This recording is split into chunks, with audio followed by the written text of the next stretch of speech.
Hey everybody, welcome to part 2 of our interview with Norm Finkelstein. He's an expert on the Israeli-Palestine conflict. Let's get back to it now.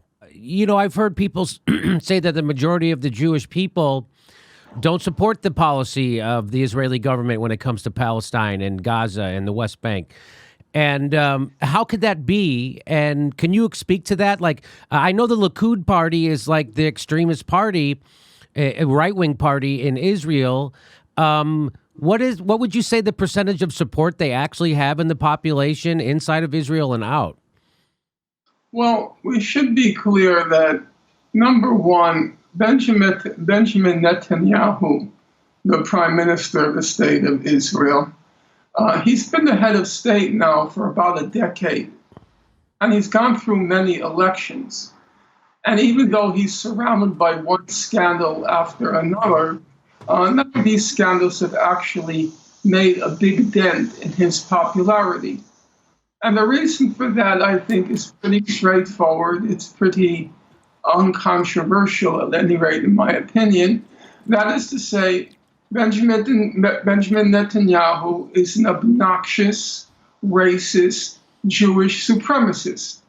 And in all of those descriptives, obnoxious, racist, Jewish supremacist, he's wholly representative of the Israeli population. And the reason they keep re-electing him, despite the scandals, which are always said to be imminently going to bring him down, despite the scandals that never bring him down, it's because when they look at Benjamin Netanyahu, most of the Israeli population, they see themselves.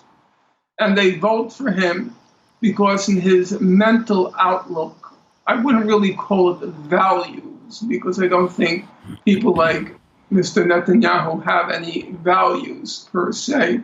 But in terms of mental outlook, contempt for Arabs, contempt for Muslims. Actually, with all due respect to you, Mr. Dore, and all your listeners, unless they're Jewish, he has contempt for all of you. He's a Jewish supremacist, but he also happens to be in a separate category, a racist.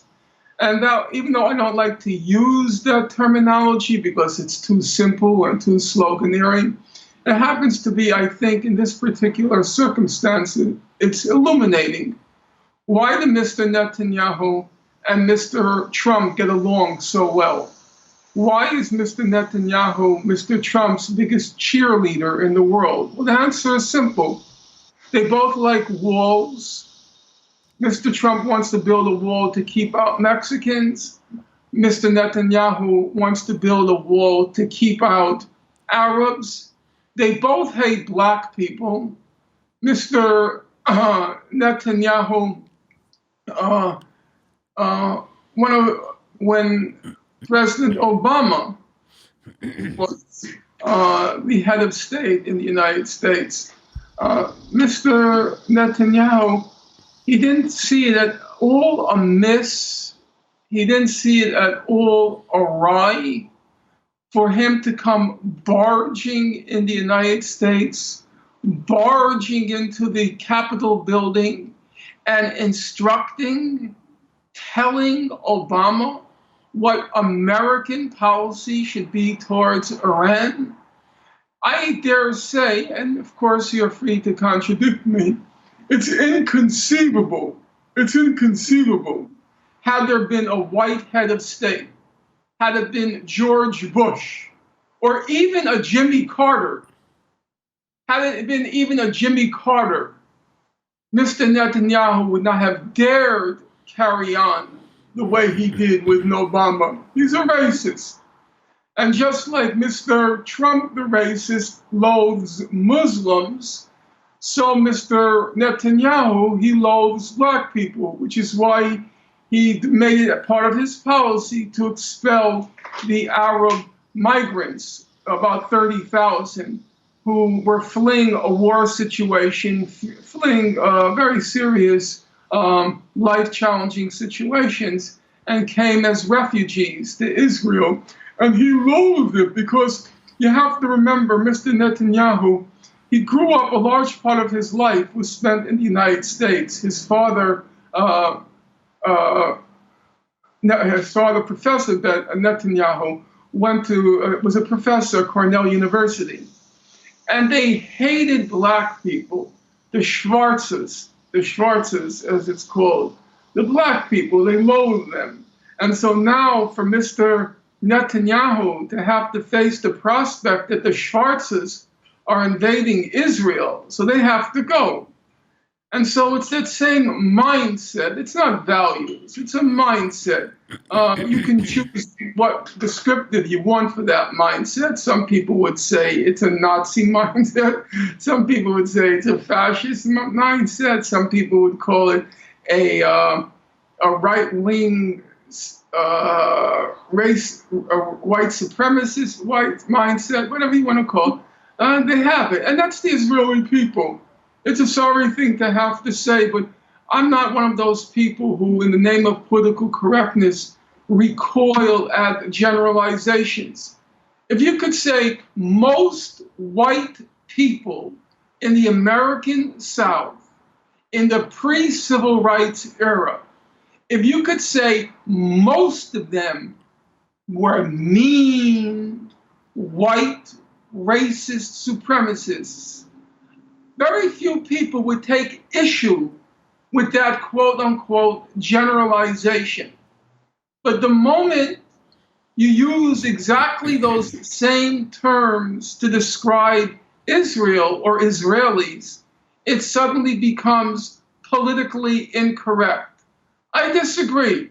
If you want to understand the Israeli mentality vis-a-vis Palestinians or Arabs or Muslims, it's very easy for an American to understand. Just look at Alabama, Mississippi, and all the other southern states in the pre-civil rights era. That's the mentality. That's the Israeli mentality. And Mr. Netanyahu, in his mindset, he's not very much different from a George Wallace or a Lester Maddox, for those who remember that era.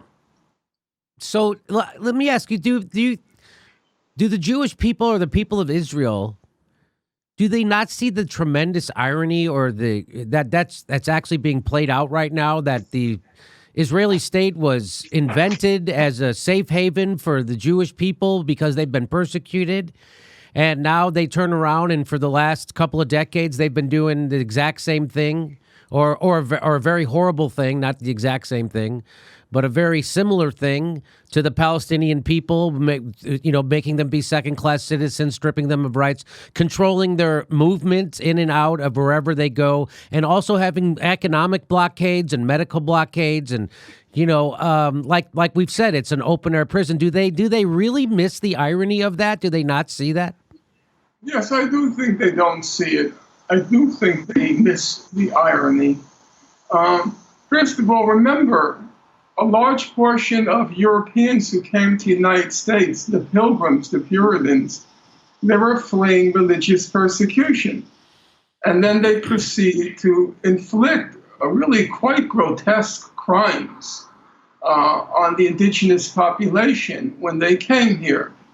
The fact of the matter is, just as the Euro settlers, white settlers who came here, the Euro Americans, they couldn't conceive the domestic population, the indigenous population, they couldn't conceive them as being human beings of the same order as themselves. They were savages.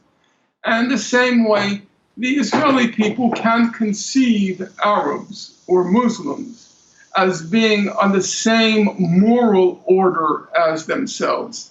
They're terrorists or they're savages. So I think it's correct to say that they don't see anything awry in the way they're carrying on. In fact, if you read most of the testimonies of Israelis on the situation there, most Israelis haven't a jot of interest in what goes on in the West Bank and Gaza. They live very good lives. They have a very high standard of living. They travel a lot. And the West Bank and Gaza These are far off, distant, almost exotic places for Israelis. I know that might come as a surprise, but remember, for example, when I was growing up, living in New York City, it's a compact city, as I suppose you know. 99% of white New Yorkers talked about Harlem, were terrified of Harlem, but had never stepped foot in Harlem. Mm-hmm. They had never seen it, let alone physically place themselves there.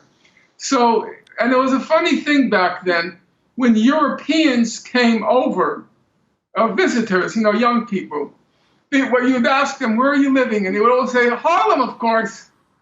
Yeah, because for them, Harlem was exciting. It was clubs, it was jazz. But for white New Yorkers, Harlem was some sort of site of terror.